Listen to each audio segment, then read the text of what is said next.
घर बनाते हैं, जिंदगियां बनाते हैं। अक्षय बाथरूम कब धोगे? आज संडे है ना।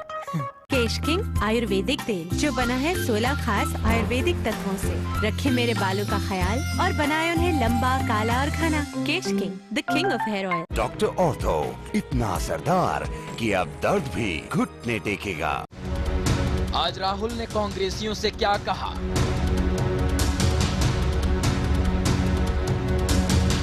आज बीजेपी ने क्यों पहनी भगवा टोपी? क्या है आपका मिशन 1 करोड़? देखिए बेबाक बहस में सिर्फ चैनल 1 पर। राजनीति के बदलते चेहरे, सत्ता का नया समीकरण, भावनाओं की आंधी से लोकतंत्र में विश्वास ढूंढती जनता, खबरों की असल हकीकत पर जिम्मेदारी की साख,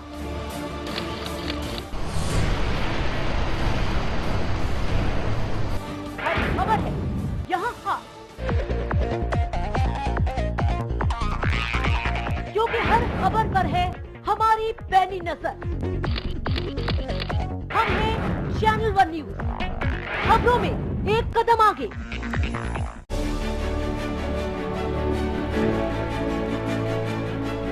देश के हर राज्य की हर छोटी बड़ी खबरों का लेखा जोखा, खबर प्रदेश,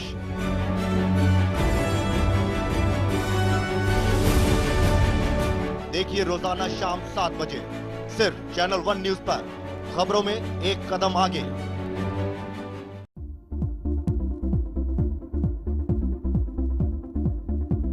नमस्कार, खास बातों का स्वागत है।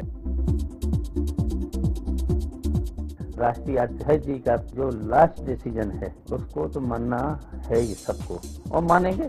कोई अपराध नहीं किया है, कोई गलत नहीं किया है, तो न मन में कोई कमजोरी रहती है, न कोई अपराध बोध रहता है। मैं कोई शंकर तो हूँ नहीं कि नीलकंठ बन जाऊं। सारा अमृत मुलायम सिंह जी पी ले और विष जो है मेरे गले में आ जाए। देखिए खास बात हमारे वरिष्ठ सहयोगी ब्रजमोहन सिंह के साथ हर रविवार शाम 6 बजे सिर्फ चैनल 1 न्यूज पर।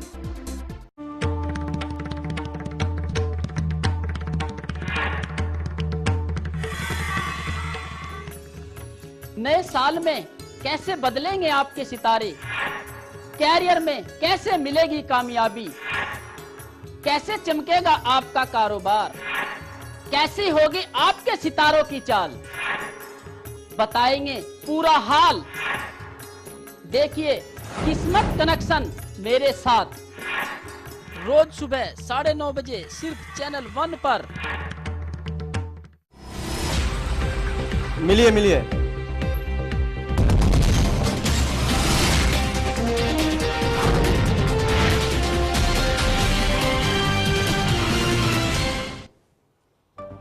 हेडलाइंस के प्रायोजक हैं केश किंग आयुर्वेदिक तेल, the king of hair oil.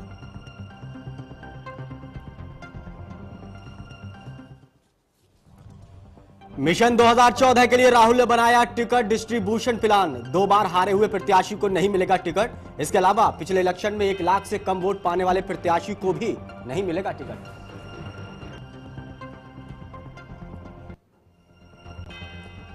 आपने जारी किया 4 अंकों का एंटी करप्शन हेल्पलाइन नंबर। नया हेल्पलाइन नंबर 1031 के अलावा पहला नंबर भी रहेगा चालू।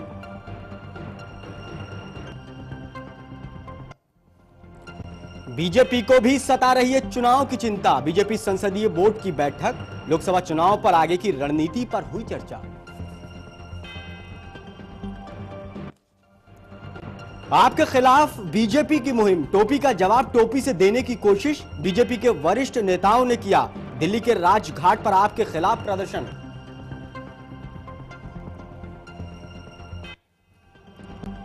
और जम्मू कश्मीर के सोपोर में सुरक्षा बलों और आतंकियों के बीच मुठभेड़ में एक आतंकी ढेर। मुठभेड़ अभी भी जारी।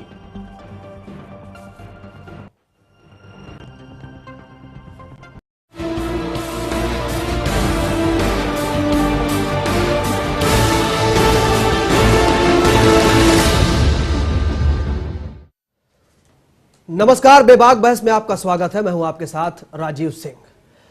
आम चुनाव सामने है और रेस जो है वो रायसीना हिल्स की है, यानी कि अब इस रेस में सभी पार्टियां, चाहे बीजेपी हो या कांग्रेस हो, पूरी मशक्कत में लग गई हैं रेस जीतने के लिए।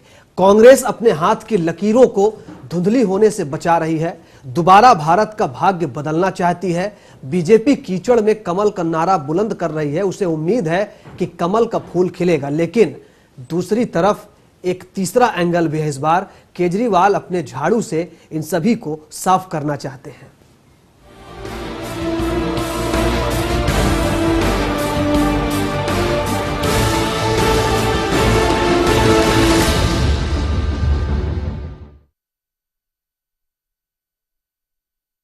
जी, तो पहले दिल्ली में झाड़ू चलाई आम आदमी पार्टी ने और कांग्रेस को सत्ता से बेदखल कर दिया, सत्ता से हटा लिया और आम आदमी पार्टी अब दिल्ली में सरकार चला रही है।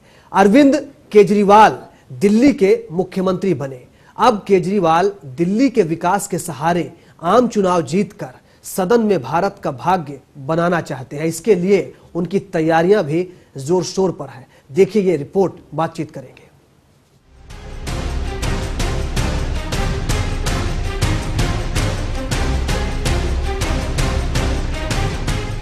संभल जाओ, आ गया केजरीवाल। दिल्ली की गद्दी खाली करो, आ गया केजरीवाल। जी हां, किसी को क्या पता था कि चंद महीनों की पार्टी जिसका जन्म अन्ना के आंदोलन से हुआ, वो इतनी बड़ी चिंगारी बन जाएगी और 15 साल से दिल्ली की सत्ता पर काबिज कांग्रेस को धूल चटा देगी। और जो हुआ उस पर किसी को भी यकीन नहीं हो पा रहा था। खुद कांग्रेस को भी चुनाव भी लड़ा और सरकार भी बनाई। दिल्ली विधानसभा चुनावों में अरविंद केजरीवाल ने अपनी धमक जमाई। अब एक बार फिर आम आदमी पार्टी ने लोकसभा चुनावों के पहले पार्टी को मजबूत बनाने के लिए 26 जनवरी तक 1 करोड़ सदस्य बनाने के इरादे के साथ एक राष्ट्रव्यापी सदस्यता अभियान शुरू किया। वहीं पार्टी ने इसे मैं भी आम आदमी का नाम दिया है। आप नेता और दिल्ली के मुख्यमंत्री अरविंद केजरीवाल ने कहा कि मैं भी आम आदमी अभियान के तहत कोई भी आदमी बिना शुल्क दिए पार्टी का सदस्य बन सकता है। एक 10 रुपए की फीस जमा कराने में लोगों को दिक्कतें आती थी, तो पिछली जो नेशनल एग्जीक्यूटिव की मीटिंग हुई उसमें ये तय किया गया कि अब 10 रुपए फीस देने की जरूरत नहीं है किसी को। तो आज से एक स्पेशल कैंपेन चलाया जा रहा है, मैं भी आम आदमी। देश भर में गोपाल राय जी की अध्यक्षता में और उनके संचालन में पूरे देश भर में ये कैंपेन चलाया जाएगा। आपने जनता को पार्टी से जुड़ने के लिए कई सहूलियतें दी हैं। अब अगर किसी को सदस्य बनना है आम आदमी पार्टी का, तो हमारी वेबसाइट aamaadmiparty.org/join us, उस पे जाके फॉर्म भर सकते हैं, या आप सीधे इस मोबाइल नंबर पे, मोबाइल नंबर है 07798220033। अब मतलब साफ है, अरविंद केजरीवाल की नजरें देश की गद्दी पर है, यानी कि पीएम बनने का सपना देख लिया है। चैनल 1 के लिए रोहित पांडे की रिपोर्ट।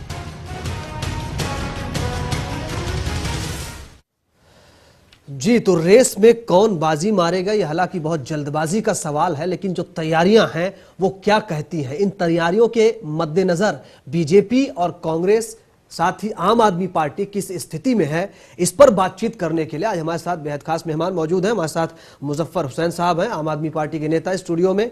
साथ ही हर्ष रंजन जी, वरिष्ठ पत्रकार हमारे साथ हैं। जगदीश मुखी जी हमारे साथ, बीजेपी नेता, मौजूद है बातचीत करने के लिए इस पूरे मामले पर। शुरुआत करेंगे बातचीत की। हर्ष रंजन जी, आपसे सवाल पहला करना चाहूंगा, जो तैयारियां हैं, जो कवायद है, वो क्या कहती है? किस तरह का चुनाव नजर आ रहा है इस बार आपको?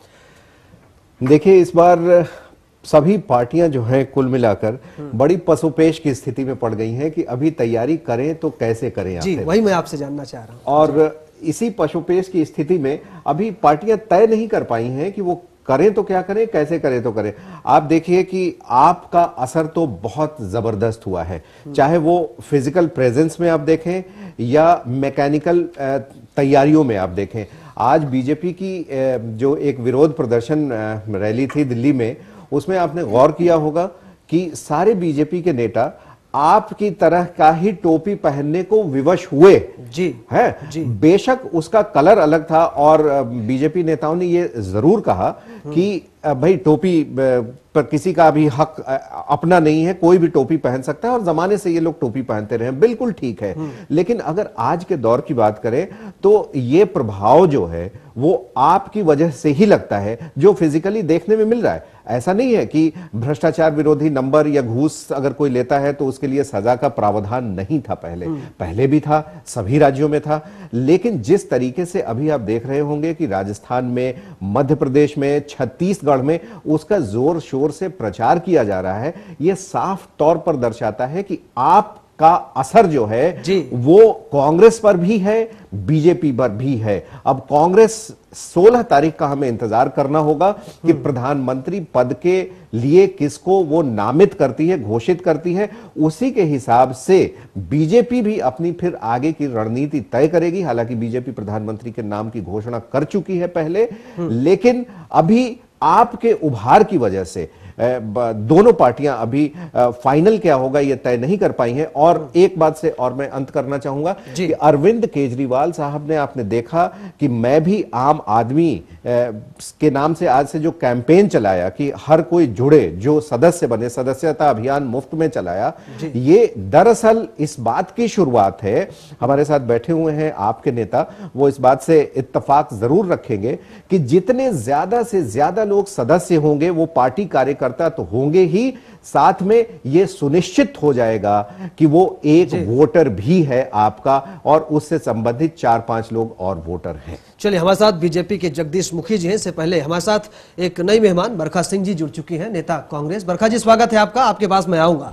जगदीश मुखी जी हमारे साथ हैं बीजेपी के। जगदीश जी, क्या लगता है, आपने सुना हर्ष रंजन जी को, सीनियर जर्नलिस्ट है हमारे साथ, आम आदमी का असर क्या बीजेपी पर दिख रहा है? बीजेपी के आपके कई नेता आज टोपी में नजर आए नरेंद्र मोदी जी के लिए। देखिए, इशू टोपी नहीं है। मैं आपसे निवेदन कर रहा हूं कि टोपी भारतीय जनता पार्टी के हर कार्यक्रम के अंदर हम पहन के जाते रहे हैं। नहीं, कोई असर उसका नहीं है। टोपी तो हम हमेशा पहनते रहे हैं। हर फंक्शन के अंदर आप या पटका डाल के आते हैं या टोपी डाल के आते हैं, हर कार्यक्रम में ये होता रहा है। इसलिए जो मुद्दा है असली, जो आपने बात की है, आपने बात की है मध्य प्रदेश की, आपने बात की है छत्तीसगढ़ की, आपने बात की यहां पर भ्रष्टाचार मुद्दा था। यानी ये भ्रष्टाचार के विरुद्ध अभियान श्री मोदी जी ने प्रारंभ किया था। आज जहां जहां हमारे सरकारें आई हैं, बड़ी कटिबद्ध होकर के भ्रष्टाचार के विरुद्ध पूरा अभियान छिड़ा हुआ है। ये आपके कारण नहीं है, ये गलतफहमी दूर कर दें। मैं एक बात और स्पष्ट कर दूं कि आज दिल्ली के अंदर भ्रष्टाचार के मुद्दे को लेकर के आम आदमी पार्टी आई थी और ये कहा था कि ये कांग्रेस के जो मिनिस्टर्स हैं, चीफ मिनिस्टर हैं, ये भ्रष्टतम व्यक्ति हैं, इनको आती हम जेल के अंदर ठूसेंगे। आज इन्होंने उनके साथ समझौता करके स्वयं सत्ता में आए। दिल्ली की जनता ने कांग्रेस को रिजेक्ट किया था, बीजेपी को वोट दिए थे या आम आदमी पार्टी को दिए थे, किंतु आम आदमी पार्टी ने आज केजरीवाल साहब ने उनके साथ समझौता करके दिल्ली की जनता को धोखा दिया है और उनको चोर दरवाजे से सत्ताधारी पार्टी बना करके बैठा दिया है कांग्रेस को। इसलिए भ्रष्टाचार का मुद्दा उनके यहां से समाप्त हो गया। जिनको भ्रष्टाचारी कहते थे उनके साथ समझौता करके सत्ता में बैठ गए।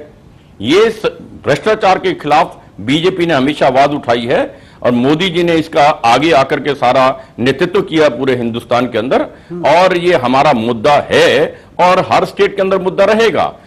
केजरीवाल साहब ने अपना मुद्दा समाप्त कर लिया, भ्रष्ट लोगों के साथ समझौता करके उनको चोर दरवाजे से रूलिंग पार्टी में बैठा करके, जबकि जनता ने रिजेक्ट किया है, इसलिए उनका मुद्दा समाप्त हुआ। ये चलिए, ये बात आपको बेहतर है कि जवाब दें। मुजफ्फर हुसैन साहब आम आदमी पार्टी नेता हमारे साथ हैं। मुजफ्फर जी, आपने सुना जगदीश मुखी जी को, क्या जो समस्या है आपके सामने, कांग्रेस तो समर्थन कर ही रही है दिल्ली में आपको, क्या इस समस्या से दो चार होना पड़ेगा? देशव्यापी आप सदस्यता अभियान चला रहे हैं आज से, इन सवालों से दो चार होना पड़ेगा आपको? देखिए, जहाँ तक दिल्ली में सरकार बनाने का ताल्लुक है, मुखी साहब ने जो फरमाया, मैं ये साफ कर देना चाहता हूँ कि हमने सरकार बनाने से पहले उसी आम आदमी के पास गए ये मालूम करने के लिए कि क्या हमें सरकार बनानी चाहिए या नहीं बनानी चाहिए। और दूसरी बात ये कि बीजेपी ने अपनी जिम्मेदारी से पल्ला झाड़ लिया, जबकि उनकी सबसे ज़्यादा सीटें आई थी। उस मौके पर अगर आम आदमी ने हमको इस बात के लिए तैयार किया कि हम सरकार बनाएं और एक और बोझ दिल्ली की जनता पर न डालें इलेक्शन का, तो हमने सरकार बनाई। और ये बात अब अगली जो रणनीति है आपकी लोकसभा के लिए, दिल्ली की गद्दी के लिए, ये बात आम आदमी समझेंगे, समझा लेंगे आप? जी हम समझा रहे हैं और आम आदमी इस बात को समझता है कि कौन सही है और कौन गलत है। क्या रणनीति होगी आपकी? देखिए, हमने आम लोगों को जोड़ने का अभियान शुरू किया है और हमारा ये मानना है कि जब तक आम आदमी की सहमति और आम आदमी की सरकार नहीं बनती है, तब तक आम आदमी इसी तरह सपोर्ट करता रहेगा आम आदमी पार्टी को। क्योंकि ये पार्टी किसी एक शख्स की नहीं है, ये पार्टी ना किसी वंशवाद की है, ये पार्टी एक विचारधारा की पार्टी है। और इस पार्टी ने साफ कर दिया है कि जब भी आम आदमी की समस्या को कोई ऊपर उठाएगा तो आम जनता उसका साथ देगी। चलिए, हमारे साथ बरखा सिंह जी हैं, नेता कांग्रेस। बरखा सिंह जी, क्या लगता है आपको कि अब जब लोकसभा की लड़ाई बहुत नजदीक है, अब चुनाव को लेकर तैयारियां शुरू हो गई हैं, कांग्रेस में कई तरह के फेरबदल की भी चर्चाएं हैं, कांग्रेस कोर ग्रुप की आज बैठक हुई, किस कश्मकश में है कांग्रेस? देखिए, कोई कश्मकश नहीं है जी। और मैं सबसे पहले अभी जगदीश मुखी जी ने एक बात कही थी, तो मेरे बहुत मुझसे बड़े हैं, मैं उनका आदर करती हूँ, पर एक बात कहना चाहूंगी कि जिनके अपने घर शीशे के होते हैं वो दूसरों के घरों पे पत्थर नहीं फेंका करते। ये जगदीश मुखी जी के लिए बोल रही है? मैं उन्हीं को बता रही हूँ कि जिनके अपने घर शीशे के होते हैं वो दूसरों के घरों पे पत्थर नहीं फेंकते। बेंगलोर में क्या हुआ, छत्तीसगढ़ में क्या हुआ, मध्य प्रदेश में क्या हुआ, ये सब बातें दूर रखी जाएं। हम लोग देखिए, भ्रष्टाचार अभी एक ऐसा मुद्दा बन चुका है जो किसी एक पार्टी का नहीं है। इसमें हम सबको मिलके, सारी पार्टी लाइन से अलग हटके सबको बैठ के एक विचारधारा बनानी पड़ेगी और बैठ के ये सोचना पड़ेगा कि हम इसको किस तरह से कम करें, किस तरह से हटाएं। ये हम सबकी जिम्मेदारी है, किसी ना कांग्रेस की है, ना भारतीय जनता पार्टी की है, ना आम आदमी पार्टी की है, ना किसी और पार्टी की है। ये हम सबकी जिम्मेदारी है, हम सब भारतवासियों की जिम्मेदारी है, क्योंकि हम सब कहीं ना कहीं इसका शिकार हैं। तो इसलिए इस एक कहना ये कि ये पार्टी भ्रष्ट है, हम बहुत अच्छे हैं, वो पार्टी भ्रष्ट है, हम बजाय एक दूसरे पे इल्जाम लगाने के, हम लोगों को ये सोचना चाहिए कि हम इससे कैसे निजात पाएं। ठीक है, लेकिन क्या मैंने आपके ऊपर इल्जाम नहीं लगाया जी, ये तो आम आदमी पार्टी कहती थी आपके बारे में, हमने नहीं है। आम आदमी पार्टी के ये शब्द थे, आपके साथ समझाओ तो उसके पश्चात किया उन्होंने। नहीं, सवाल तो आपने भी उठाए हैं जगदीश मुखी जी, बच क्यों रहे हैं? आपकी पार्टी, आपके नेता नरेंद्र मोदी जी जहां भी बोलते हैं सीधे निशाने पर मनमोहन सिंह जी होते हैं, सीधे निशाने पर घोटाले हम कह रहे हैं ना, भ्रष्टाचार के खिलाफ हमने क्यों नहीं उठाएंगे? कोल ब्लॉक के अंदर एडमिट कर लिया ना आपने। ठीक है सर, उठाइए, लेकिन वही बात है, उसको रिजाइन कर देना चाहिए फिर उनको। ठीक है, नहीं हाँ। हम तो स्वीकार कर रहे हैं, हमने तो कहा भ्रष्टाचार के खिलाफ मुहिम की उठाया है हमने पूरे हिंदुस्तान के अंदर। आज जो कोल ब्लॉक का भ्रष्टाचार इन्होंने स्वीकार किया है, उसके पश्चात डॉक्टर मनमोहन सिंह जी को अपनी कुर्सी से तुरंत इस्तीफा दे देना चाहिए था। जब उन्होंने स्वीकार कर लिया कि हमने भ्रष्ट तरीके से अलॉटमेंट किए हैं कोल ब्लॉक्स, उसके पश्चात और क्या रह जाता है? ठीक है, लेकिन इतनी हलचल जो है भ्रष्टाचार को लेकर पहले तो नहीं थी। आम आदमी पार्टी ने जिस तरह नहीं पहले हम ही नहीं उठाई है ना, हम तो कह रहे हैं सर, मैं आपसे सहमत हूं ना। आपने कहा ये भ्रष्टाचार के विरुद्ध तो लड़ाई हमने छेड़ी है पूरे हिंदुस्तान के अंदर, पूरे पार्लियामेंट के अंदर हमेशा बीजेपी ने उठाया, सड़कों पर उठाया है, हिंदुस्तान के हर कोने के अंदर हर भ्रष्टाचार के मुद्दे को बहुत उजागर किया है। ये आपके सामने सारी बात है। चलिए, मैं आप सबके पास आऊंगा, ठीक है। इस बहस को हम आगे बढ़ाएंगे। सभी मेहमान हमारे साथ मौजूद हैं। आम आदमी पार्टी की रफ्तार ने बीजेपी को कहीं ना कहीं डराया है। बीजेपी आम आदमी पार्टी की रफ्तार में कुचलने से बचने की तरकीब ढूंढ रही है। बीजेपी अपनी बनती छवि पर ब्रेक लगता नहीं देखना चाहती। शायद इसीलिए दिल्ली में आज बीजेपी संसदीय बोर्ड की बैठक बुलाई गई। मुद्दा था आम चुनाव जीतना और इसके लिए केजरीवाल ग्रुप को रोकना। सुबह 10 बजे दिल्ली में कांग्रेस कोर ग्रुप की अहम बैठक में कोर ग्रुप में लटके हुए बिल जल्द पास कराने की कवायद पर जोर दिया गया। कांग्रेस पार्टी ने लोकसभा चुनाव के लिए 10 स्क्रीनिंग कमेटियां बनाई। कांग्रेस उपाध्यक्ष राहुल गांधी ने कांग्रेस कोर ग्रुप की बैठक से पहले प्रधानमंत्री मनमोहन सिंह से मुलाकात की, जो करीब 30 मिनट तक चली। दूरसंचार मंत्री कपिल सिब्बल और कार्मिक लोक शिकायत एवं पेंशन राज्य मंत्री वी नारायणसामी को भी सुबह की बैठक के लिए बुलाया गया। ये लोग कोर ग्रुप के सदस्य नहीं हैं। कांग्रेस ने खोले पत्ते, आगामी लोकसभा चुनाव के लिए रणनीति। सरकार के 6 मंत्रियों को स्क्रीनिंग कमेटी की कमान सौंपी गई। कांग्रेस की स्क्रीनिंग कमेटी में जिन 6 मंत्रियों को जिम्मेदारी दी गई है, उसमें सुशील कुमार शिंदे, नारायणसामी, जितेंद्र सिंह, मल्लिकार्जुन खड़गे, वायलार रवि और गुलाम नबी आजाद शामिल हैं।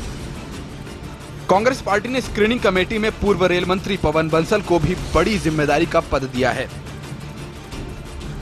बंसल को गुजरात और राजस्थान की स्क्रीनिंग कमेटी का अध्यक्ष बनाया गया है।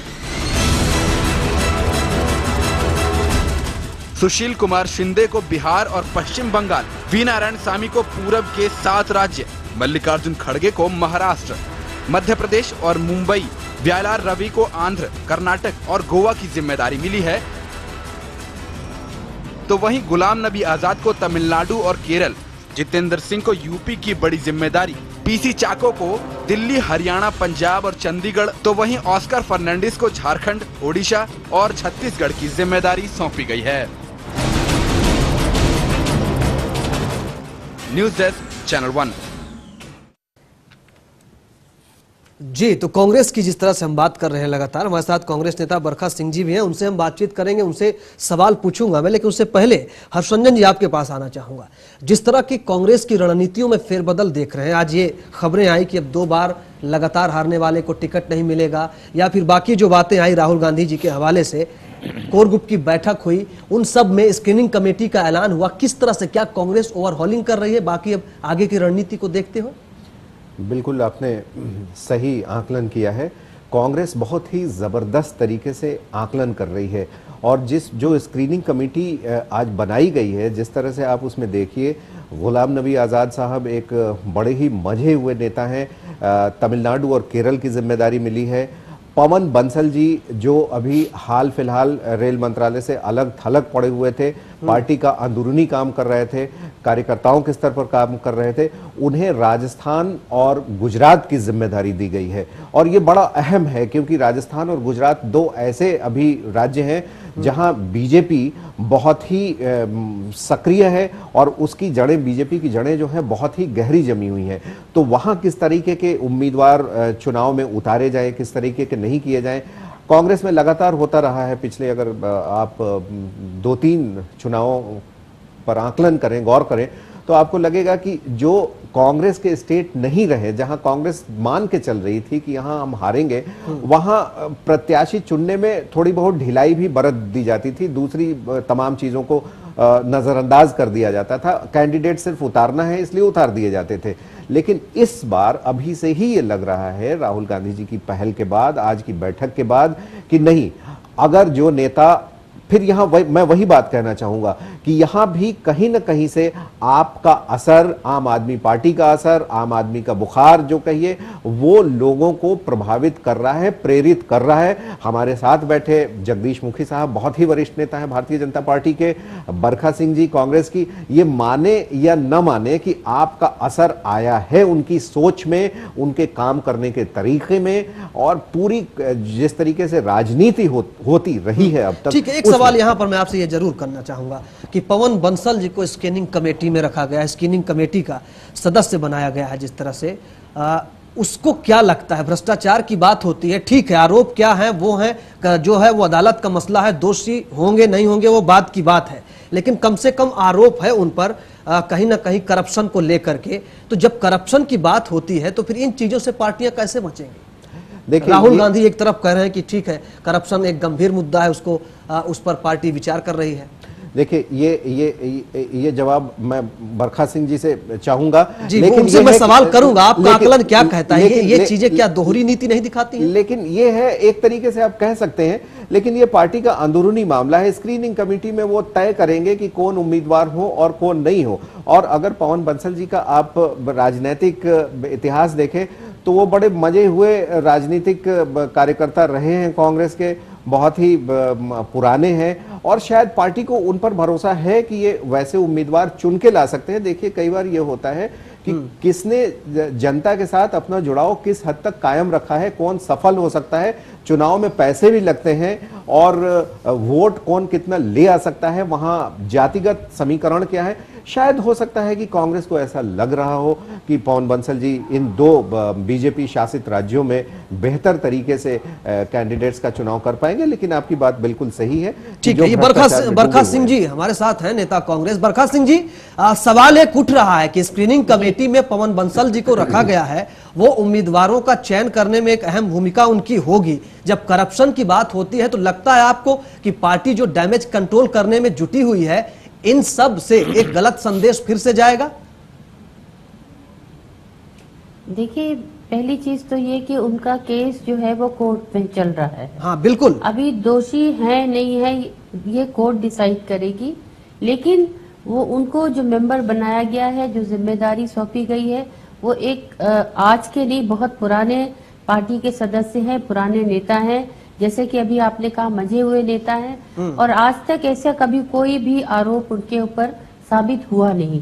अब ये क्या है क्या नहीं है, ये हम जब तक के कोर्ट का डिसीजन नहीं आ जाए हम लोग कुछ नहीं कह सकते। तो इसलिए उनको जो जिम्मेदारी, ठीक है, लेकिन एक उदाहरण जो महाराष्ट्र का है, जब पार्टियों की रणनीतियों की बात होती है बरखा सिंह जी, तो वो सारी बातें होनी चाहिए। महाराष्ट्र में आदर्श रिपोर्ट जो आई, आपकी सरकार है वहां पे, सरकार ने खारिज कर दिया। क्या ये सारे संदेश जो पार्टी की आला कमान है, पार्टी की जो रणनीतियों में तय होते हैं, वो बाकी नेताओं तक नहीं पहुंचते हैं? ये ऐसी बात नहीं है, पार्टी विचार कर रही है, गंभीरता से विचार कर रही है इसके ऊपर, और जैसा कि राहुल जी ने कहा है वो इसके ऊपर जरूर ध्यान दे रहे हैं पूरी तरह से। और ऐसा कोई भी हम निकट भविष्य में ऐसा कोई भी मैं समझती हूँ कि कोई मुजफ्फर हुसैन जी, आपको लगता है ये सारे जो फैसले जो लग रहे हैं, आप जवाब देना चाहेंगे बरखा सिंह जी को? ये सारे जो मामले हैं, चाहे आदर्श रिपोर्ट खारिज करना हो, ठीक है, बाद में ऐतराज जताया गया पार्टी आला कमान की तरफ से, लेकिन मंशा तो साफ दिख जाती है ना। क्या लगता है कि ये एक मंशा जो है मजबूत हुई है राजनीतिक दलों की, और ये मुद्दा जो है, इस मुद्दे पर लड़कर जब पार्टी जो भी सरकार बनाए वो गंभीर हो पाएगी? भ्रष्टाचार का मुद्दा हमारे देश के अंदर ऐसा मुद्दा है जिसको आम आदमी पार्टी के आने से पहले इतनी गंभीरता से नहीं लिया गया। ये बात सब लोग आज मानने को तैयार हैं। दूसरी बात ये कि जिस तरह से यहाँ का सिनेरियो सियासत का, राजनीति का बदला है, वो भी आपके सामने है, जिसमें एक पहल आम आदमी पार्टी ने की है। ठीक है, हम ये बात नहीं कहते कि हम बहुत तजुर्बाकार हैं, बहुत मजे हुए पॉलिटिशियन हैं, लेकिन हम लोगों की एक सोच थी, और उस सोच के आधार पर हमने ये महसूस किया, ये आकलन किया कि भ्रष्टाचार से पूरा देश तृप्त है, और इस वक्त अगर इसको नहीं रोका गया तो फिर शायद इसको कभी नहीं रोका जा सकता। इसीलिए हमने कदम बढ़ाया और जनता ने उसको स्वीकार किया। तो अब ये सदस्यता अभियान आपका जो है वो किस चीज को टारगेट में रख के किया गया है? क्या आप जाहिर करना चाहते हैं? साथ ही जब सरकार आपकी दिल्ली में चल रही है, क्या इस सदस्यता अभियान के जरिए अब आम आदमी पार्टी जल्दी से जल्दी लोकपाल कानून जो बात हो रही है उसको बनाने की कोशिश में है, और इसके जरिए यह दिखाना चाहती है कि पार्टी की पहुंच इतनी लंबी है जो 1 करोड़ मेंबर बनाने का लक्ष्य रखा गया है? देखिए, हमारे पास में जगह जगह से बहुत सारे लोग कांटेक्ट कर रहे थे, और इतनी बड़ी तादाद कांटेक्ट कर रही थी कि उन सारे लोगों को मेंबर बनाना हमारे लिए फिजिकली मुमकिन नहीं था। इसीलिए हमने ऑनलाइन मेंबरशिप खोली है। उसके लिए अलग अलग सेंटर्स बनाए हैं, स्टेट लेवल पर बनाए हैं, ताकि हम ज़्यादा से ज़्यादा लोगों तक, उन लोगों तक जो इस पार्टी से जुड़ना चाहते हैं, ठीक देश के भले के लिए चलिए काम ठीक है। करना लेकिन ये रणनीति अब लोकसभा चुनाव की अगर हम बात कर रहे हैं, दिल्ली की गद्दी पर नजर है, केजरीवाल जी ने कहा कि मैं लोकसभा चुनाव ही नहीं लड़ूंगा, तो अब क्या लगता है कि दिल्ली की जो जंग है उसमें आम आदमी पार्टी इन्हीं रणनीतियों के सहारे उसी मजबूती के साथ आ पाएगी जिस मजबूती के साथ वो दिल्ली में दिखाई दी? देखिए, हमें पूरा विश्वास है इस बात में कि हम बहुत अच्छा करेंगे और बहुत हमारी भूमिका अहम होगी इस पूरे 2014 के इलेक्शन में। ठीक है, हमारे साथ जगदीश मुखी जी हैं। जगदीश मुखी जी, आपके पास आना चाहूंगा मैं। एक बीच में एक खबर आई कि संघ की तरफ से यह कहा गया है कि आम आदमी पार्टी को बीजेपी हल्के में न ले, तो क्या आम आदमी पार्टी को लेकर के बीजेपी के अंदर रणनीतियां बन रही हैं? क्योंकि माना जा रहा है कि केजरीवाल की जो लोकप्रियता है या उनका जो वोट बैंक है वो बीजेपी को नुकसान पहुंचा सकता है लोकसभा के चुनाव में। ठीक आपने कहा, संघ के अधिकारियों ने हमारी ऐसी बात की है कि वो उसका कारण ये था कि दिल्ली के चुनाव में हमने अपने राजनीतिक प्रतिद्वंदी को पहचान करने में थोड़ी भूल की है। हमने आम आदमी पार्टी को केवल मात्र एक एनजीओ मान के चले थे। ठीक है, ये बड़ी ईमानदारी से आपने ये बात स्वीकार की है, अच्छी बात है। ठीक है, जी जी जी, जी मैं मानता हूं ना, मैं ये कह रहा, हमारा मुद्दा था महंगाई, हमारा मुद्दा था भ्रष्टाचार, आंतरिक सुरक्षा देश की, दिल्ली का बिजली और पानी, यही मुद्दे इसकी इनकी एनजीओ ने उठाए। हमने कहा कि एनजीओ मुद्दे उठा रही है तो हमारे वातावरण के अंदर पूरा लाभ ही होता है। हमने पूरे चुनाव के अंदर इन्हें एनजीओ ट्रीट किया, राजनीतिक पार्टी ट्रीट ना करते हुए इनके खिलाफ हमने कुछ नहीं बोला। आज हमें ठीक आगाह किया जा रहा है कि आज हमने पहचान लिया कि राजनीतिक पार्टी इस ढंग से आ रही हैं, तो हम इनके साथ भी वैसा ही ट्रीटमेंट करेंगे जो हमने कांग्रेस के साथ किया है या बाकी पॉलिटिकल पार्टी के साथ किया है। Now they will be treated as one of the political parties, और हम देखेंगे कि इस बार अपने अभियान के अंदर कि ये जो लाभ इनको यहां पर मिला है हमारी उस भूल का, वो आगे उनको नहीं उठाने देंगे, चाहे वो बाकी राज्य होंगे या आपका लोकसभा चुनाव होगा। चलिए, मैं आप सबके पास आऊंगा, एक छोटा सा ब्रेक लेने का समय है, बहस जारी रखेंगे। बड़ी अच्छी कई ऐसे सवाल हैं जिन पर अच्छे से बात करना जरूरी है। खासकर अब कांग्रेस के मंत्रियों को खासकर ये कहा गया है कि वो अपने जो कामकाज हैं जनहित के उसको जल्दी से निपटाएं, कई निर्देश दिए गए हैं। साथ ही पार्टियों का जो कुनबा है उसको बढ़ाने की कवायद जोर शोर से चल रही है। आम आदमी पार्टी में नए नए लोग शामिल हो रहे हैं, बीजेपी इसी कोशिश में लगे। एक छोटा सा ब्रेक, आप बने रहिए हमारे साथ, ब्रेक के बाद बहस को इसके आगे बढ़ाएंगे।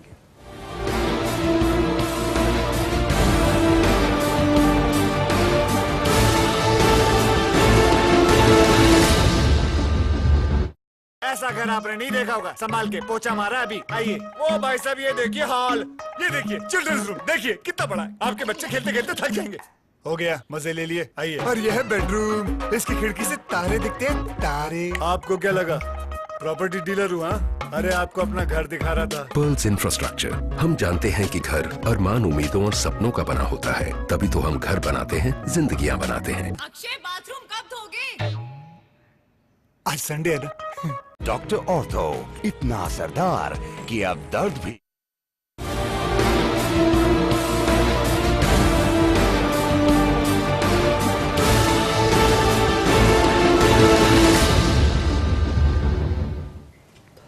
चलिए, हमारे साथ सभी मेहमान मौजूद हैं, बातचीत को आगे बढ़ाएंगे। कांग्रेस में जब जिस तरह से हम बात कर रहे हैं कि सभी पार्टियों की रणनीति कहीं ना कहीं देखा जाए तो खासकर कांग्रेस और बीजेपी की जो रणनीतियां हैं वो आम आदमी को केंद्र में रखकर बनाई जा रही हैं। वो वजह भी शायद यही है कि भ्रष्टाचार को लेकर के जिस तरह से आम आदमी पार्टी ने सफलता पाई है, उसके बाद अब लोकसभा चुनाव में इसका उदय, इसकी जंग जो है काफी रोचक होने वाली है।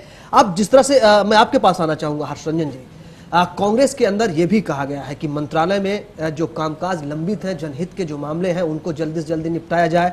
सिलेंडरों की बात हुई या आम जन की जो बातें हैं खासकर इसलिए कही जा रही हैं कि अब जो है एक मैसेज कम से कम आखिर में दिया जाए। और आम आदमी पार्टी की जो जिस भूमिका की बात हम कर रहे हैं, इन सब को मद्देनजर रखते हुए देखा जाए तो क्या इस कशमकश से उबरने की कोशिश भी है? बिल्कुल, कांग्रेस भरपूर कोशिश कर रही है कि चुनाव में अभी भी जो 4-5 महीने बचे हैं, इस दौरान जो गलतियां पिछले 4-5 साल से वो पार्टी करती आई है, सरकार करती आई है। गलतियों से हमारा मतलब है कि आम जनता से नहीं जुड़ने के तरह की जो चीज़ें थीं, आम जनता जिससे परेशान हुई इस तरह की चीज़ें थी, उन्हें दूर किया जाए। मैं एक उदाहरण देना चाहूँगा। अभी पिछले हफ्ते वित्त मंत्री पी चिदम्बरम साहब ने कहा कि जी ये जो सब्सिडी वाले सिलेंडर्स हमें मिलते हैं गैस के, इनकी संख्या 9 से बढ़ाकर 12 कर दी जाए। देश की जनता बड़ी खुश हुई, बहुत ही कि ठीक है भाई 9 सिलेंडर में काम नहीं चलता है, हमें 12 मिल जाएगा तो थोड़ी सी तसल्ली हो जाएगी, थोड़ा आराम हो जाएगा। लेकिन क्या हुआ, अगले ही दिन पेट्रोलियम मंत्री एम वीरप्पा मोइली साहब ने कहा कि नहीं जी, ये तो अभी संभव नहीं है और हम उसे नहीं कर सकते। तो जिस चीजों की बात कर रहे हैं कि मंत्रालय अपने काम को तेजी से कर रहे हैं, कोशिश तो जरूर कर रहे हैं, लेकिन अभी भी अंतर मंत्रालय, जहां 2 मंत्रालयों की जरूरत होती है, उनके बीच में आपसी सहमति का या तो वक्त नहीं मिल पा रहा है या किसी वो नतीजे तक नहीं पहुंच पा रहे हैं। तो अब समय इतना कम बचा हुआ है कि इतने कम समय में जो धारणा बन चुकी है जनता के पास, वो धारणा को बदला कैसे जाए, शायद इसी को लेके आपने बहुत सही शब्द इस्तेमाल किया था, कश्मकश। कांग्रेस और उसकी यूपीए की जो सरकार है, इसके बीच एक कश्मकश चल रही है, क्योंकि कांग्रेस की परेशानी सिर्फ अपनी पार्टी को ही संवारना नहीं है, उसे पूरे यूपीए के हर घटक दल को साथ लेकर चलने की जिम्मेदारी है कि कहीं ऐसा ना हो कि कोई उससे खिसक जाए। सबको खुश करना भी है, सबको एक नेतृत्व प्रदान करना भी है, तो इस तरीके की चीजें हैं। लेकिन आपके माध्यम से मैं जगदीश मुखी साहब बहुत ही वरिष्ठ नेता और मजे हुए, उनसे और बरखा जी से भी ये जरूर जानना चाहूंगा कि आम आदमी पार्टी ने जिस तरीके से लोगों को जोड़ने का काम किया है, आम आदमी के अलावा जो बड़ी बड़ी हस्तियां, नामी गिरामी हस्तियां जुड़ रही हैं, वो एक तरीके से अपना एक माहौल पैदा कर रही हैं, जिनका एक आभा मंडल है।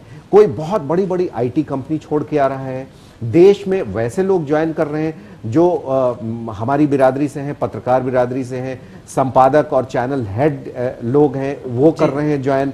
उसके बाद गुजरात में आपने देखा कि किस तरीके से पूरे देश में जाने वाली नृत्यांगना है, उन्होंने कहा, कई विदेशों से लोग आकर कर रहे हैं। तो इनका जो एक आभा मंडल और प्रभाव है और जो जनता जुड़ रही है, कहीं ना कहीं क्या कांग्रेस और बीजेपी जो 2 प्रमुख दल हैं उससे प्रभावित बात आप कर रहे हैं? हाँ, उससे प्रभावित हो रहे हैं कि हमारा जो कैंडिडेट है वो तो पुराना होगा। जी, मैं जाना चाहूंगा जगदीश मुखी जी और बरखा सिंह जी के पास। बरखा सिंह जी, पहले आपके पास आना चाहूंगा, आप जवाब देना चाहेंगे हर्षरंजन जी ने जो बात उठाई उसका, कि कहीं ना कहीं लोगों से दूरियां बढ़ी हैं, जो आभा मंडल है आम आदमी पार्टी का, वो लोगों को प्रभावित करने में ज्यादा सफल रहा, इसी वजह से शायद जो लोगों के जुड़ने का सिलसिला है वो आम आदमी पार्टी के साथ ज्यादा है।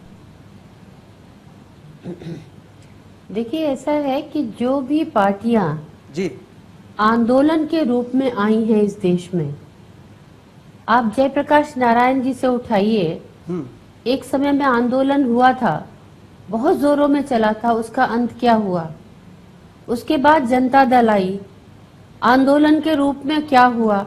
फिर एक और आए, राजा वीपी सिंह की राजा नहीं फकीर है, भारत की तकदीर है, वो भी एक आंदोलन था।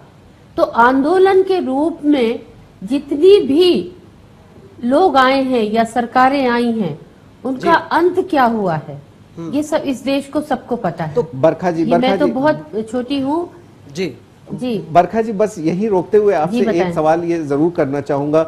आपने इमरजेंसी की दौर की बात की, जयप्रकाश नारायण की बात की, वीपी सिंह साहब की बात की, क्या हम यहाँ एक चीज को कंसिडर ये कर सकते हैं कि वो दौर और जो आज का दौर है, जिसे हम यंग इंडिया कहते हैं, जहां भारत की आम आबादी, आम जो औसत एज ग्रुप है वो 35 से लेकर 37 साल के बीच में है, और एक बड़ा तबका जो वोटर्स का है, जो नया है, मैं बार बार ये कहता हूं कि वो 1987 और 88 के बाद के जन्मे हुए लोग हैं, 90 के बाद के जन्मे हुए लोग हैं, उन्होंने ना इमरजेंसी देखी है, ना उसके बारे में उनका कोई उस तरीके से लगाव रहा है, ना उन्होंने ऑपरेशन ब्लू स्टार देखा है, ना उन्हें मंडल की राजनीति पता है, ना उन्हें कमंडल पता है, और अयोध्या बाबरी मस्जिद के समय भी वो इतने छोटे थे कि उन्हें नहीं पता, और वो आज के डेट का वोटर है। Point number 1। नंबर 2, आज हम डिजिटल एज में जी रहे हैं। आप देखती हैं कि खबर और कोई भी सूचना कितनी तेजी से आगे की ओर बढ़ती है, चाहे वो सोशल साइट्स हो, फेसबुक हो, ट्विटर हो, या तमाम आप हम सभी इस्तेमाल करते हैं, और कहीं ना कहीं आम आदमी पार्टी ने इसका भरपूर फायदा उठाया है। और भारत से बाहर निकल के कई देशों में देखें आप, तो जनता सड़कों पे आई है और पूरी की पूरी सरकार गिर गई है। इस तरीके की चीजें हैं। बिल्कुल। बरखा सिंह जी, जी जी, आपसे ये बात उठाई है हर्षमगंज जी ने। हाँ जी, हाँ हाँ। तो आप, मेरा ये सवाल है बरखा जी, इसको कितना कंसिडर आप कर रहे हैं जब आप तुलना कर रही हैं? बिल्कुल, मैं हाँ जी जी नहीं, मेरा मतलब ये है कि देखिए, एक आंदोलन होना और एक उसको पार्टी का स्वरूप देना दो अलग बातें हैं। ठीक है, आज की जनरेशन, आज इन्होंने सोशल मीडिया में जो जिस तरह से इसको कवर किया है, जितना ज्यादा उस पर कब्जा करके आज हिंदुस्तान के बाहर भी बहुत ज्यादा जो यूथ जुड़ रहा है, लोग आ रहे हैं साथ में, अच्छी बात है। लेकिन इसको जैसे कि एक आंदोलन हुआ, आंदोलन होके खत्म हो गया, आज ही एक पार्टी बनके उभरी है। अभी तक हिंदुस्तान में सिर्फ भारतीय जनता पार्टी और कांग्रेस पार्टी, दो पार्टियां हुआ करती थी। अब ये एक तीसरी पार्टी आई है, अच्छी बात है। हम भी करप्शन के खिलाफ है, हम भी जो आंदोलन ये जो हो रहा है, हम आपके साथ हैं।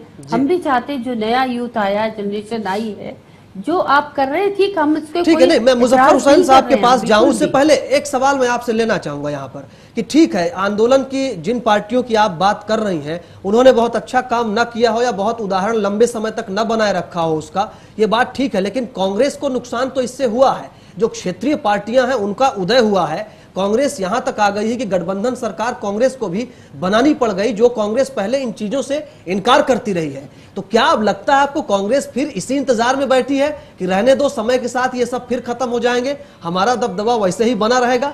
कई राज्य आपके प्रभाव से निकल गए हैं, चाहे उत्तर प्रदेश ले लीजिए, बिहार ले लीजिए, पश्चिम बंगाल ले लीजिए, तमिलनाडु ले लीजिए, ये सब उसी से जुड़े हुए हैं। देखिए, हर एक समय में बदलाव आता है, बदलाव जरूरी होता है। वेस्टर्न कंट्रीज में अगर आप जाएंगे, ना तो वहाँ सड़क टूटी है, ना वहाँ नाली टूटी है, ना वहाँ पानी की किल्लत है, ना वहाँ बिजली की किल्लत है, मगर फिर भी वहाँ लोग बदलाव चाहते हैं। तो ये हिंदुस्तान है, यहाँ पे भी लोग बदलाव चाहते हैं। 10 साल सेंटर में रहे हैं, 15 साल दिल्ली में रहे हैं, तो लोग बदलाव चाहते हैं, बदलाव की राजनीति हो रही है। तो इसमें कोई, मैं नहीं समझती हूँ कि कोई ऐसी बहुत ही मुजफ्फर हुसैन साहब आपको जवाब देना चाहेंगे, कुछ कहना चाहते हैं? मुजफ्फर जी। बरखा जी, मैं सिर्फ ये आपसे बताना चाहता था कि एक धारणा इस देश के अंदर ये बनती गई है कि राजनीति बहुत ही गंदी है और इस गंदी राजनीति में अच्छे लोग नहीं आना चाहते। आम आदमी पार्टी ने पहली बार ये कोशिश की कि राजनीति के ज़रिए न सिर्फ राजनीति को बदला जा सकता है, बल्कि सोच को बदला जा सकता है, देश को बदला जा सकता है। क्या आप इस बात से इत्तेफाक नहीं रखती? बिल्कुल। बरखा जी जी, चलिए ये बात बिल्कुल आपने जो आज नहीं मैं बोलूंगी। जी बताइए। आज जो इस समय जो दिल्ली में बदलाव आया है, इसमें कोई दो राय नहीं कि आपने जो बदलाव किया है, जो आप चुन के आए हैं, ये एक तरह का सुनामी था। लेकिन इसके बाद क्या? मेरा ये अपना सवाल है, इसके बाद क्या? जो आप कहते हैं ये सुनामी नहीं है, बेहतर आप ही बताएं मुजफ्फर जी। हाँ ठीक है, ये सवाल भी, इसके बाद क्या? नहीं, मैं आपको मैंने भी 3 चुनाव लड़े हैं जनाब, और मैं जानती हूँ, ग्रास रूट पे रही हूँ और बहुत लोगों को अंदर से देखा है कि चुनाव में क्या होता है। ये आम आदमी पार्टी, जनाब केजरीवाल साहब को ये वोट मिले हैं, ये किसी कैंडिडेट को वोट नहीं मिले हैं। ये सब सोशल मीडिया का कमाल था और केजरीवाल जी का कमाल था जो उनको वोट मिले हैं। बाकी किसी कैंडिडेट को देखा जाए तो कोई वोट नहीं मिला। इसके बाद का चुनाव केजरीवाल जी हमारी पार्टी के नेता हैं, संयोजक हैं, और ये बात तो आपकी मानी जा सकती है कि केजरीवाल साहब ने अपना बहुत बड़ा योगदान दिया है। लेकिन इसमें सारे लोगों ने, सारे वॉलंटियर्स ने रात भर जाग करके काम किए हैं। इस बात को भी आप नजरअंदाज नहीं कर सकते। लेकिन क्या बरखा जी, क्या लगता है आपको 500 करोड़ रुपए जो देने की बात आ रही है राहुल गांधी जी की छवि सुधारने के लिए सोशल मीडिया पर, क्या ये उसी का असर आपकी पार्टी में भी उसी का असर है? ये नहीं, ये सब फिजूल बातें हैं। इसमें कुछ सच्चाई नहीं है। नहीं, ऐसा कुछ भी नहीं है। अभी चलिए, हाँ, अभी मैं ये गुजारिश करना चाहूंगा, बरखा जी ने कहा कि ये सुनामी की तरह आया है।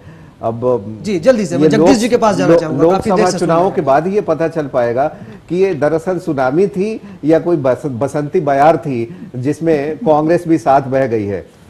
जी जगदीश जी, आपके पास आना चाहूंगा। जिस तरह से कुनबे की बात कर रहे हैं, पार्टियों को मजबूत करने के लिए नए नए लोग या फिर जो पार्टी छोड़कर बाहर गए लोग हैं उनको घर बुलाने की कवायद भी चल रही है। इस बीच राज ठाकरे जी का एक बयान आया मोदी को लेकर के, नरेंद्र मोदी जी पर उन्होंने निशाना साधा कि पीएम बनना है तो सीएम पद छोड़ दीजिए, हर जगह गुजरात की बात करना बंद करिए। क्या इस चीज का भी फर्क पड़ सकता है? क्या इन चीजों को पार्टी गंभीरता से लेगी? नहीं, सब चीज को गंभीरता से लेंगे, किंतु आपने जो पहले सवाल दागे हैं पहले उसका सुन लीजिएगा। जी, जो आपने कहा कि ये अपनी ये आम आदमी पार्टी जो है अभियान चला रही है, सदस्य अभियान चला रही है, किंतु भारतीय जनता पार्टी ने भी उनसे पहले अपना अभियान चलाया हुआ है। हमारा स्लोगन दिया, हम हर घर जा रहे हैं, एक वोट एक नोट, हर एक से चाहे 5 रुपए का नोट दीजिए, 2 रुपए का नोट दीजिए, 10 रुपए का नोट दीजिएगा, एक वोट एक नोट, इस तरह के सदस्य का अभियान हर घर जाकर हम सदस्य बना रहे हैं। जहां तक आपने कहा है सोशल मीडिया की बात की है, तो मेरे विचार से आम आदमी पार्टी ने आज इस्तेमाल किया है, सबसे ज्यादा इस्तेमाल इसका मोदी जी ने किया है, चाहे वो गुजरात में हो चाहे पूरे हिंदुस्तान के अंदर बीजेपी ने सबसे ज्यादा सोशल मीडिया का भी इस्तेमाल किया है। It is nothing new with आम आदमी पार्टी। जिस प्रकार से आज वर्षा जी ने ये बात की है, इनकी सफलता को एक सुनामी की जो संज्ञा दी है उन्होंने, मैं उससे सहमत हूं। और सुनामी आती है, समाप्त हो जाता है। आज भी मैं ये मान के चलता हूं, ये दिल्ली की गद्दी के लिए, लोकसभा के चुनावों के लिए रियल जो एक टेस्ट होगा, जो कंपटीशन होगा या मुकाबला होगा, वो भारतीय जनता पार्टी कांग्रेस के बीच में ही होगा। आम आदमी पार्टी का तो एक स्पाइल गेम वाली बात है, केवल वही करना है उन्होंने। तो इसलिए मैं उसे जैसे कहा कि हम आगाह जरूर किया गया है, हमें जरूर उसका ध्यान में रखेंगे। हम इसे अब आज इन्हें एक एनजीओ मान के नहीं चलेंगे, किंतु तो भी मेरा ये मानना है कि रियल जो हमारा मुकाबला है वो कांग्रेस पार्टी के साथ है पूरे कंट्री के अंदर, आम आदमी के साथ नहीं है। इसलिए ये जो आपने कहा सोशल मीडिया की बात, सोशल मीडिया आज कांग्रेस आज कोशिश कर रही है, हम तो पहले से सोशल मीडिया का सबसे ज्यादा इस्तेमाल किया है।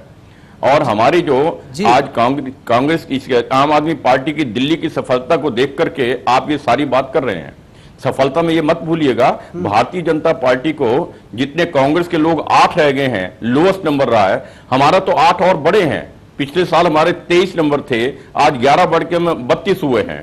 हमने ये तय किया कि हम भ्रष्टाचार को बढ़ावा नहीं देंगे, हम जोड़ तोड़ की राजनीति नहीं करेंगे, इसलिए हमने अपोजिशन के अंदर बैठने का निर्णय लिया था। चलिए, तो हम भी सरकार बना सकते थे, हम इसलिए मैं कहना चाह रहा हूं कि इसे आप जिस प्रकार से पूरे नेशनल लेवल पे प्रोजेक्ट करने की कोशिश कर रहे हैं दिल्ली की इनक्विटी को, दिल्ली में तो उन्होंने उन भ्रष्टाचारियों के साथ, जिनको ये कहते हैं, मैं नहीं कह रहा हूं, जो इन्होंने सब कुछ कहा है कि सबसे भ्रष्टतम सरकार है हिंदुस्तान की शीला दीक्षित सरकार को, आते हम इनको जेल के अंदर ठूसेंगे, फिर उन्हीं के साथ समझौता करके और चोर दरवाजे से उनको ला करके गद्दी पे साथ अपने साथ बैठा है। आज इन्होंने उनके खिलाफ एक शब्द बोलना बंद कर दिया है।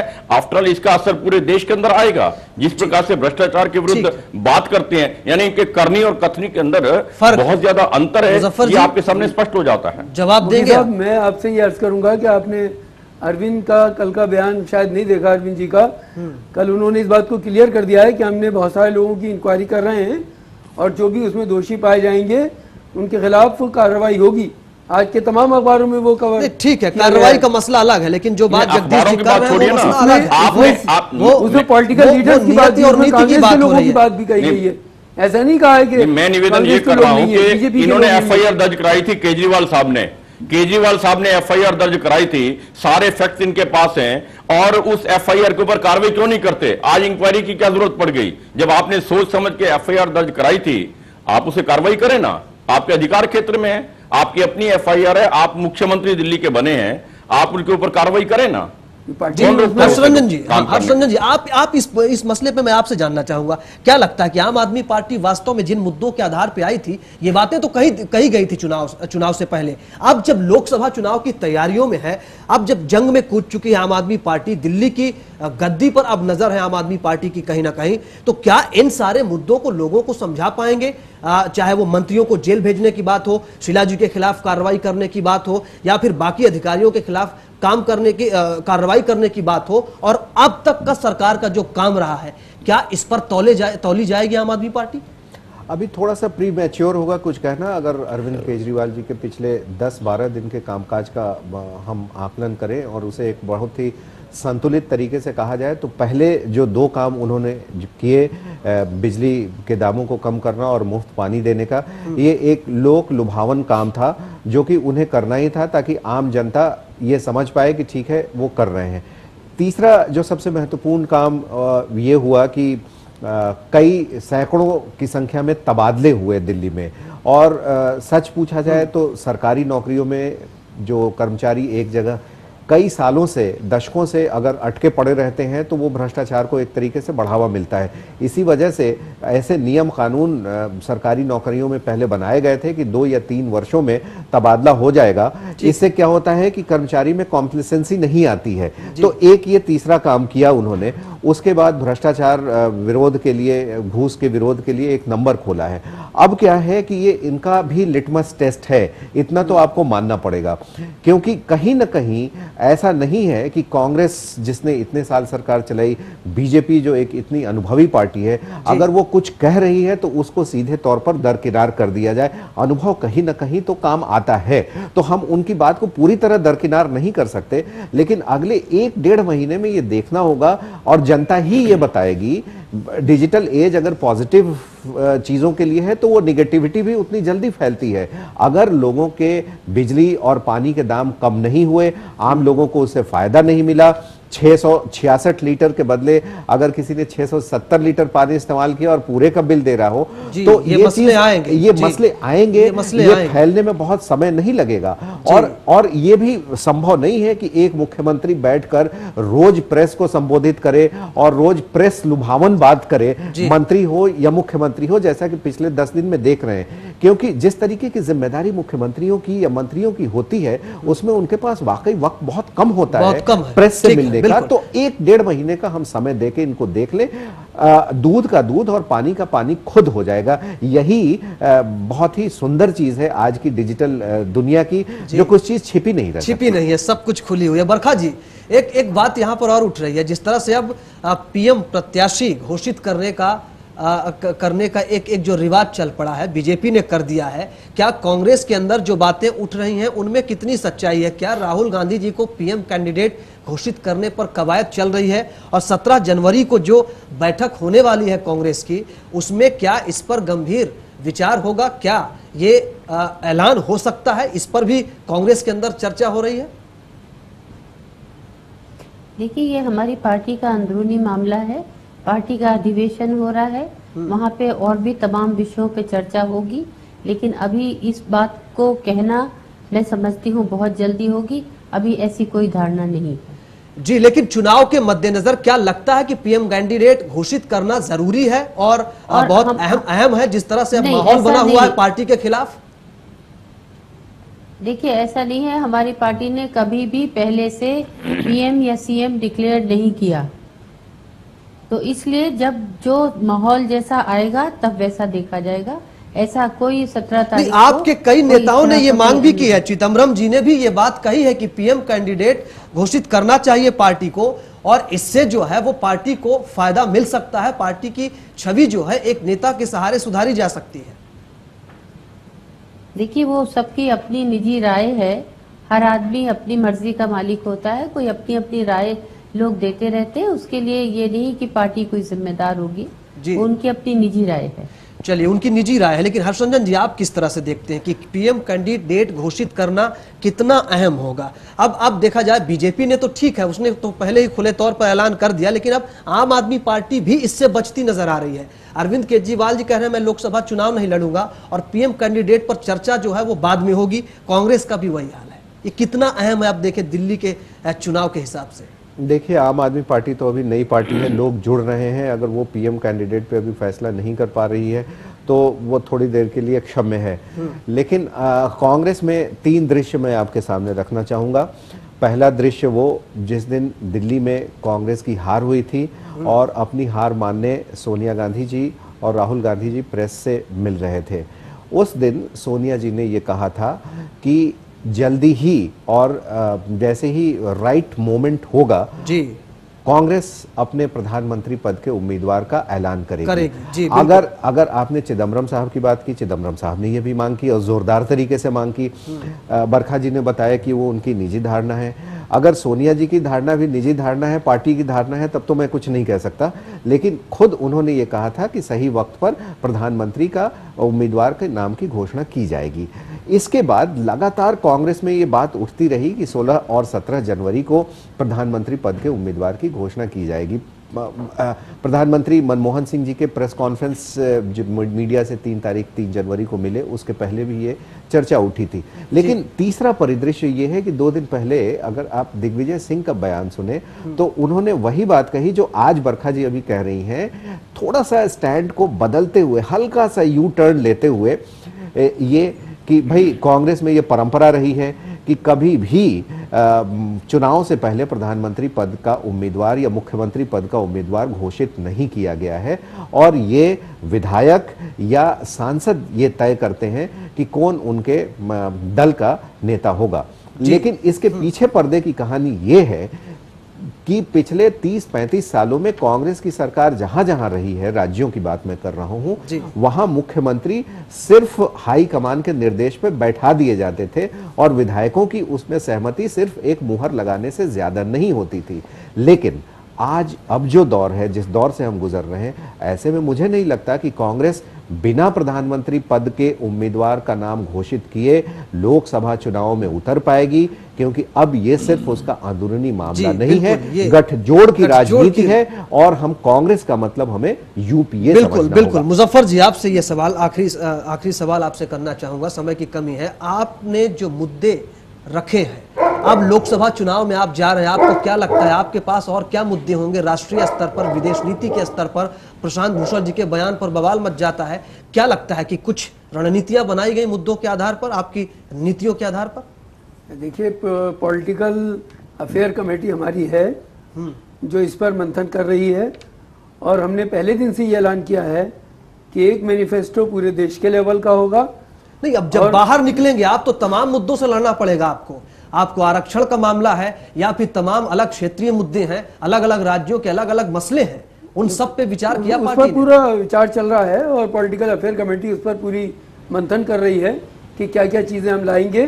पहली प्रायोरिटी में हम लोग आम आदमी के पास तक पहुंचने की कोशिश कर रहे हैं, ज्यादा से ज्यादा लोगों को अपने जोड़ने की कोशिश कर रहे हैं।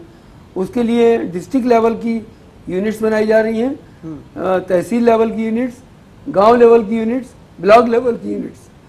जी चलिए, जगदीश मुखी जी हमारे साथ हैं। आखिरी सवाल सर आपसे लेना चाहूंगा, क्या लगता है नरेंद्र मोदी जी ने मनमोहन सिंह जी पर चुटकी लेते हुए कहा कि अच्छे दिन आने वाले हैं, बीजेपी किन अच्छे दिनों को उम्मीद कर रही है? देखिए, मैं एक बात बता दूं, जो आपने बार बार कही है कि कांग्रेस पार्टी अपना प्रत्याशी घोषित करेगी नहीं करेगी जी, ये असली बात ये है कि नरेंद्र मोदी के जिस ढंग से हमने घोषणा की है उस दिन से खलबली मची है कि उनके मुकाबले का कोई व्यक्ति इन दोनों के पार्टी के पास है नहीं। अदरवाइज जब तक हमने घोषणा नहीं की थी तो बार बार हमारे से पूछा जाता था आपका प्रधानमंत्री का प्रत्याशी कौन होगा। जब हमने घोषणा कर उससे पहले राहुल गांधी जी के बारे में कहा जा रहा है आज करेंगे कल करेंगे, घोषणा करने वाले हैं, सब कुछ तय हो रहा था। जैसे ही नरेंद्र मोदी जी का नाम आया ये पीछे खिसकना शुरू किया उन्होंने। अब उन्होंने लिखा कि हम शायद नहीं टिक पाएंगे। तो इस कशमकश के अंदर आज पार्टी ने, कांग्रेस पार्टी ने अभी डिसाइड करना है। ऐसा नहीं है कि उन्होंने पहले मन बनाया हुआ था।